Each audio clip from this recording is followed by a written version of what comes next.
So you get something from your company that says, congratulations, you've been rewarded $100,000 of RSUs. Well, what does that actually mean? In this video, we'll talk through the timing of how much and when you would actually get that money. Okay, let's get started.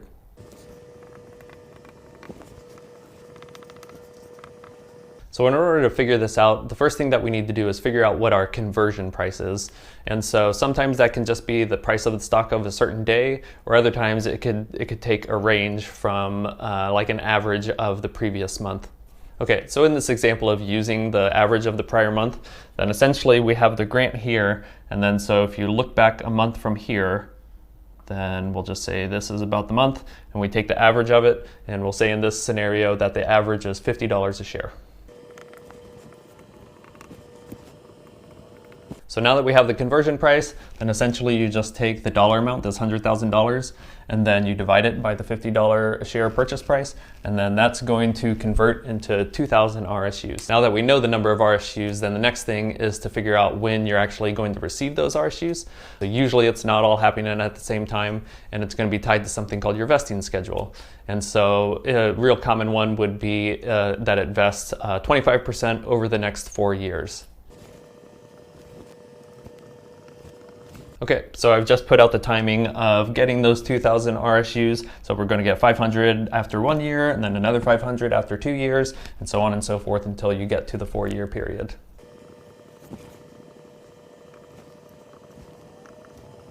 So another way to think about whenever you get these RSUs, whenever you get this grant, then basically what they're saying is that not that we're just going to give you $100,000 all at the same time, but it's going to say, hey, we're going to target about $25,000 in a stock bonus vesting over the next 4 years, right?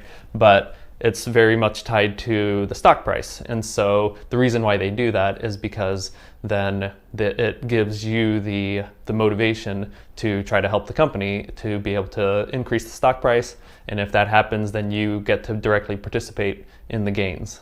So if we just do this example here, then whenever the first year comes up and you have these 500 RSUs vest, and the stock price has gone up and it's gone to 70,000, then rather than your bonus being worth $25,000, it's actually going to be worth 35. But then, like I said, on the other side, if the stock price goes down, then instead of a $25,000 bonus, you're going to get a $15,000 bonus. So I wouldn't say that saying that you're getting $100,000 of RSUs is purposefully misleading, but it can definitely be confusing to fully understand the amount and the timing of the award that you're getting. So, and actually one real interesting side effect of this is that whenever you get this kind of award, at the time that it's granted to you, then in some ways you're actually rooting for your stock price to go down, because as you can see what that would do if you had a lower stock price here, then whenever you do this math here, then that'll give you more total RSUs. And if your total number of RSUs is bigger, then that means that the potential value of these RSUs whenever they actually vest gets to be larger. I hope you found this helpful, and if you did, then please drop a comment below and subscribe to the YouTube channel. And if you work for a tech company and you're tired of scouring YouTube for more information, then check out javawealth.com and I'd be happy to chat.